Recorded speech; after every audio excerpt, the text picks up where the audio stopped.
Australia recently passed a world first law banning under 16-year-olds from holding accounts on major social media platforms. We're talking TikTok, Insta, Facebook. Do teenagers even go on Facebook? X, Snapchat, Reddit. And platforms must take reasonable steps to block underage users or face fines up to $50 million. New Zealand isn't banning social media for kids just yet, but they are saying they're taking it seriously. A bill has been proposed to copy Aussie, but it hasn't been drawn from the ballot yet. Prime Minister Luxon has asked Education Minister Erica Stanford to explore official options, the aim of possibly introducing legislation before the next election. Not content with waiting till then, internet safety expert and co-founder of Our Kids Online, Rob Cope, has just designed a survey for Kiwis to share personal stories of harm that they've come to while online. And he joins me now. Rob, good afternoon. Hi, how you doing? I'm good, my friend. Now, before we get to your survey, could you tell us a little bit about Kids Online? Right, so my wife Serena and I released a documentary 5 years ago called Our Kids Online, which explored the harms that are happening to our children online. That led to us then travelling, giving these talks around the country, and I still travel. I'm on the road every second week talking to audience all around the country, talking to parents about what's happening to their kids online and how to keep them safe. Oh, good on you. Does it surprise you, Rob, that, you're still doing all this travelling, that, years later you're still kind of telling parents not the same thing, but you are? Does it surprise you that you still meet so many people that don't quite understand it? Yeah, I think what's surprising me is it's getting darker and darker. Like the 7 years we've been doing this work now all together, and it's getting worse. It's not getting better for our kids whatsoever. What they're facing online is just getting so hardcore now. We've got the rise of the 764 and the comms, so now we've got predators who are asking their victims to self-harm, cut themselves, video that, send that to them. So you've got stuff that wasn't happening 5-10 years ago that now this whole other level has crept into. So I want to eventually get out of this work. It's very depressing work, as you can imagine. Yeah. So for me, I'm like, okay, we need to get some legislation passed. And, Catherine Wedd put that bill out there for social media, and good on her. But I've done another bill myself, the New Zealand Child Internet Safety Act, that proposes SIM cards for under 18s that would filter all harmful and adult content. Every house with children have routers with both filtered, unfiltered access to the internet, or public Wi-Fi filtered, just in an attempt to let's put this all back behind the counter, because before the internet, all this stuff was behind the counter. You had to be 18 or over to get a hold of any of porn or any adult content or anything. Now, a 6-year-old who can spell boobs and put that into their tablet will get porn. And how was this a thing? How did this? How did we get here? Do you know, it's interesting too that you said that, in your time of doing this, it's just gotten darker and more perverse. And that's interesting, isn't it? Because when anything is not not regulated, but it doesn't have a handbrake, there's no line, it will by nature get worse. And the boundaries keep getting pushed to perverse sick. Yeah. Because it doesn't freak people out anymore. It needs to be, what's the next thing? What's that didn't freak you out? All right, we need to step it up a level. Yeah. And I think the big thing is a lot of parents think not my kid. But it has nothing, good kid, good family, bad family. It has to do with after school one day, another kid shows something to your kid on a phone. And now it sparked their curiosity. One day your kid's just on a social media platform or gaming, and a predator who's pretending to be a kid their age reaches out and befriends them.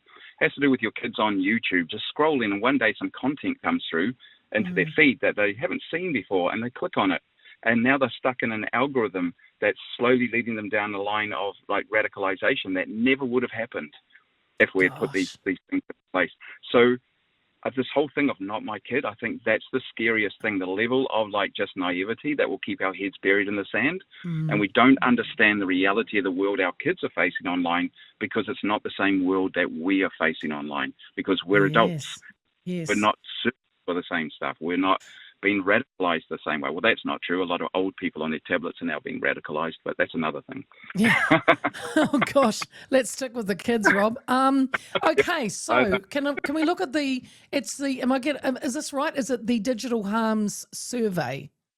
Yeah, that's right, because the government's called for a digital harms inquiry, and we've been asked to submission to the select committee, which we've done that submission. But we're also like, okay, we want on the ground stories from professionals. So if you're like a principal, a school counsellor, child psychologist, what are you seeing? Tell those stories. Are you someone who's in your late teens or 20s or 30s? What harm happened to you when you were under 18 on the internet? Tell those stories. Are you a parent or a caregiver? What's happened to your kids online? Tell those stories, because this is the first time the government's ever called for this kind of inquiry. And if we don't get it right now, it could be years before this comes around again. So we need an accurate picture. You tailored, am I right in saying you tailored 3 distinct groups? Yes. And I think you kind of ran through a few of them. What are those groups? So you've got parents and caregivers. Yep. You've got professionals, so those who work with children. And then you've got survivors, victims, like people who are in their late teens or 20s or 30s. What did they? You picked these particular groups because I suppose that kind of has captured all of the people you wanted to hear from. Yeah. And it's exactly the same survey. It's just slightly worded differently, like for some of the questions, because it's asking more about the child or your experience, depending on what the survey is. And it's all anonymous. You just say, I want to stay anonymous, and it's anonymous. So we don't need the details. It's just we just need the stories. And the more stories, I would love to walk into the select committee with like at least 1,000 stories, all printed out. Here you go. This is what's happening to our kids. I mean, OFLIC, the Office of Film and Literature Classifications, just released a new lot of big survey called Content That Crosses the Line. Yeah. And they spent a lot of time interviewing a bunch of teenagers, like different groups of teenagers. The report's over 40 pages long, and it just lists, like, I was on TikTok and a guy hung himself. I was on Snapchat and a guy blew his brains out. Like, this is what our kids are seeing. And, like, there's so much evidence out there, and we still have politicians saying, where's the evidence? And I'm like, come on, man. Like, look at the DIA transparency reports. Look at what OFLIC have been doing for years. Like 7 years ago, they released a whole report on what kids are watching in regarding to porn. 71% of kids said, we shouldn't be seeing this. And that was 7 years ago. And nothing's happened. 7 years ago, gosh. Wound up as you get, because it's like, come on, man, we need to do a lot better than this. That's interesting. If I can just go back quickly to that classification, that Office and Film Literature classification that you're talking about. And I looked at that and I was like, wow, I haven't seen, and I'm so happy that I haven't seen half of these things. Kids have been exposed to, as you said, live streamed suicides, videos of animal cruelty, violent memes featuring real beheadings, unsolicited nudes and porn. This is all before they've even hit their NCEA year. Now, you say, Rob, that many of them carry trauma from seeing these things. I could absolutely understand that. I could believe that. Yeah. Yeah. I mean, my daughter watched the Christchurch massacre in its entirety on the day that it happened on a friend's phone after school. And she said pretty much all the kids that day watched it. Tell me that doesn't create. I mean, that's one of the most brutal things you could ever watch. I mean, and it was just there, live streamed on Facebook. And I didn't go searching for it because it's like, I don't want to see that, because that would be horrendous. You're a young person, curious. I mean, hell yeah, you're going to search for it. Why wouldn't you? If I was 13 or 14, absolutely I would search for it. And what is so horrific, Rob, and you know this better than most, is at that age, we talk about impressionable children, but, it's burnt into their mind, some of these horrific things they're seeing, that they'll never, ever stop running over in their head. And you know what's, it is. And you know what's really horrible? When you talk to school counsellors, and they're dealing with 11 and 12-year-olds who have seen this as well, and the kid's sitting there going, am I a bad person? Because I can't get this out of my mind. It keeps replaying in my mind all the time, and it doesn't stop. Am I a bad? Is there something wrong with me? And so that's what our kids are dealing with too, and that's what a lot of the trauma is. They can't, once you see it, you can't unsee it. Well, that's Yeah. And it just replaying and replaying, and now they're wondering, is there something wrong with me because I keep thinking about it?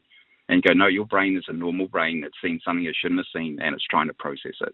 Yeah. But we have to do. doing. we've got to do something, because there might be people listening, or people that say, oh gosh, if it was really that bad, Rob, I mean, surely the Yeah. government would have done something by now. But what do Yeah. you say to that?